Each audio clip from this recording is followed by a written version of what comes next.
আসসালামু আলাইকুম গাইস, সবাই কেমন আছেন? আলহামদুলিল্লাহ সবাই ভালো আছেন। আপনাদের দয়া সকলে তো আমিও ভালো আছি। তো ওই যে আমার বন্ধু একটা আছে লাল গেঞ্জি, হ্যাঁ হয়তো দেখতেছেন না, হ্যাঁ আমার কাছে তুই বন্ধু আঙ্গ ভাইতে আইস, তোর কিছু তেতে দিয়ে দিম। পরে আয়া বলছিলাম বন্ধুর ভাই আমি একলাই না, আমার একটা গ্রুপে লইয়াছিলাম সাঙ্গিনী বন্ধু, হ্যাঁ লইয়া আয়া পরে তেতুলটি লইয়া তেতুলটি যখন লইছে একটা রেসিপি করতে আপনার শেয়ার করলাম। এটা রেসিপি হইলে যেরকম আপনার তেঁতুল ভর্তা করবো আমি একলা খাওয়ানোর লেগে। তো লইয়া লইছিলাম ধন্যবাদ কাঁচামরিচ আর হইলো একটা তেঁতুল লওয়ানোর পরে আলাদা এটি কুচি কুচি করতে লাগে আমি একলা কুচি করে লইয়া লইলাম।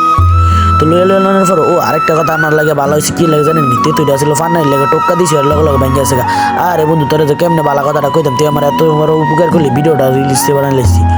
তেঁতুলটা যখন লইছিলাম মা আরে কি সুন্দর তেঁতুলটা ল্যাংনা ম্যাংনা করে ব্যাগ কানি একবারে কষায় লইয়া লেছি। লবণের পরে আল্লাহ লাগবে লবণ দেওয়ার পরে দিয়ে দিয়েছি গুঁড়ামরিচ দেওয়ার পরে সর্ষের তেল লাগবে, খাঁটি সর্ষের তেল দেওয়ার পরে দিছি একটা লাড়া চারা চিনি চারা। আয় আয় কালারটা দিকে পুরো মুখ ঝোলায় পড়ছে মেলাটা।